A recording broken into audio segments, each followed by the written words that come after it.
Hello investor, স্বাগতম the best mutual fund for 2025 by Sourav William.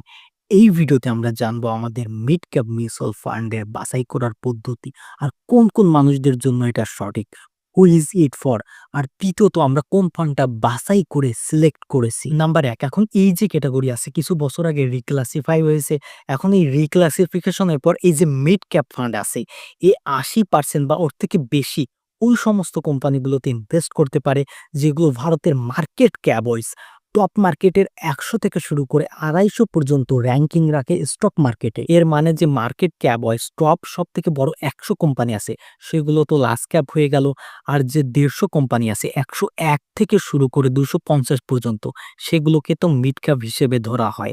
এর মানে হলো এই ক্যাটাগরিতে ফান্ড ম্যানেজারের কাছে স্কোপ অনেক কম আছে। একটা ফান্ডে রাফলি 50-60 স্টক হয়ে থাকে আর ফান্ড ম্যানেজারকে 150 থেকে ওই 50-60 স্টককে সিলেক্ট করতে হয়। তো পছন্দ খুবই লিমিটেড হয়ে গেছে। এর কারণে আমরা কখনো কখনো এই ক্যাটাগরিকে স্কিপও করেছি। তো একটা তো আছে ন্যারো ইউনিভার্স, যেখানে ফান্ড ম্যানেজারের কাজ আরো খুব কঠিন হয়ে যায়। আর ওই কারণের জন্য আমাদের দ্বিতীয় পদক্ষেপ 3 বছরে 84% মিড ক্যাপ ফান্ড নিজের বেঞ্চমার্ককে আউটপারফর্ম করেনি। 25 ফান্ড এরকম ছিল যারা এই ক্যাটাগরিকে 3 বছরের থেকে বেশি হিস্ট্রি জানতো। আর কমপক্ষে 3 বছরের তো লাগবে ট্র্যাক রেকর্ড, তাই না? আর ওর থেকে 21 ফান্ড এরকম আছে যারা নিজের বেঞ্চমার্কই বিট করতে পারেনি। আর এখানে ফান্ড ম্যানেজারের কোনো ভুল বা দোষ নেই। আমি বুঝতে পারি ওনাদের হতাশ হওয়ার কারণ পছন্দ প্রচুর লিমিটেড। আর মানুষজন কখনো কখনো এর দ্বিতীয় স্ট্রিম বের করে। মানুষজন এরকম ন্যারো ক্যাটাগরি বের করে, যেমন লার্জ ক্যাপ যেখানে 100 কোম্পানি আছে, মিড ক্যাপ যেখানে 150 কোম্পানি আছে। আর এরকম ন্যারো ক্যাটাগরিতে অ্যাক্টিভ ফান্ডসের পারফরমেন্স কম্পেয়ার করে ইন্ডেক্স ফান্ড আর বলে দেখেন সবাই কি খারাপ পারফরমেন্স, এর থেকে ভালো তো ইন্ডেক্স ফান্ড নিয়ে নিই। আমার চিন্তা ভাবনায় দুইটা অ্যাপ্রোচই ভুল। না ইন্ডেক্স ফান্ড সঠিক, নাই বা অ্যাক্টিভ ফান্ড সঠিক। ক্যাটাগরির তুলনায় আমাদের সিলেক্ট করা উচিত। যেমন লার্জ ক্যাবে ইন্ডেক্স ফান্ড সঠিক, আবার অন্য ক্যাটাগরিতে যেমন ফ্লাক্সি ক্যাবে অ্যাক্টিভ ফান্ড সঠিক। তো আমাদের ক্যাটাগরির তুলনায় সিলেক্ট করা উচিত এই ক্যাটাগরিতে অ্যাক্টিভ ইন্ডেক্স, এই দুইটার ভিতর কোনটা স্পেসিফিক ফান্ড। এর ভিতরে সমস্যা এসেছে, এর জন্য আমাদের তৃতীয় পদক্ষেপ হলো ভ্যালুয়েশন। যেরকম আপনারা সকলে জানেন বা আমি সব সময় আপনাদেরকে বলি বা আপনাদের জন্য বাছাই করি যে আমাদের সর্বদা সিদ্ধান্ত হলো we want a great quality and reasonable valuation. প্রথমে আমরা কোয়ালিটি দেখি, তারপর আমরা প্রাইস দেখি। আর আমাদের জীবনে চলার পথেও এইরকম হয়, তাই না? যে আমরা কোনো জিনিসের প্রথমে কোয়ালিটি দেখি, তারপর আমরা ওই জিনিসের প্রাইস সম্পর্কে বুঝি, তাই না? তো এই ক্যাটাগরিতে অল্প একটু সমস্যা হলো, আমরা আগে প্রাইস দেখি, তারপর আমরা সিদ্ধান্ত নিই। আর যখন আমি প্রাইস দেখতে যাই তখন আমি দেখতে পাই এই যে নিফটি এর যে মিড ক্যাপ 150 ইন্ডেক্স আছে এর পিই 44, এটা খুবই এক্সপেন্সিভ, খুবই দামি এটা। হ্যাঁ, আমি স্বীকার করছি শুধুমাত্র পিই দেখেই বিবেচনা করা উচিত না, কিন্তু যখন আমি পার্টিকুলারলি স্টককে দেখি তখন ওই স্টকের তুলনায় পিই দেখি বা না দেখি এটা ওদের বিজনেস মডেল বা সার্কামস্ট্যান্সেস এর উপর নির্ভর করে। এরকম ইন্ডেক্সে যেখানে 150 কোম্পানি আছে আর যার এভারেজ পিই 44, তো আমার খুব ভয় করে। বিশেষ করে তখন যখন এই ইন্ডেক্সে বিগত 5 বছরের হিস্টোরিক্যাল পিই 28 এভারেজ পিই বিগত 5 বছরের, আর এখন হয়ে গেছে 44। তো কোথা থেকে কোথায় চলে এসেছে এই এক্সপেন্সিভ? তো আমার কাছে এটা অনেক দামি মনে হয় আর আমাদের টিম সদস্যদের কাছেও এটা অনেক দামি মনে হয়। অ্যান্ড মার্কেটে যদি পছন্দের কমতি হতো তখন না হয় আমরা এই ফান্ডের পিছনে যেতাম যে না না, এই ছাড়া তো আর কোনো অপশন নেই। তো মার্কেটে প্রচুর অপশন রয়েছে অ্যাভেলেবেল। যেরকম আমাদের আগের ভিডিও যেখানে অল্প একটু কনজারভেটিভ আর যদি কারোর মিড ক্যাপ অল্প একটু রিস্কি মনে হয়, তো in a opinion another category হলো যেটা অল্প একটু সেফটিকে বাড়িয়ে দেয়।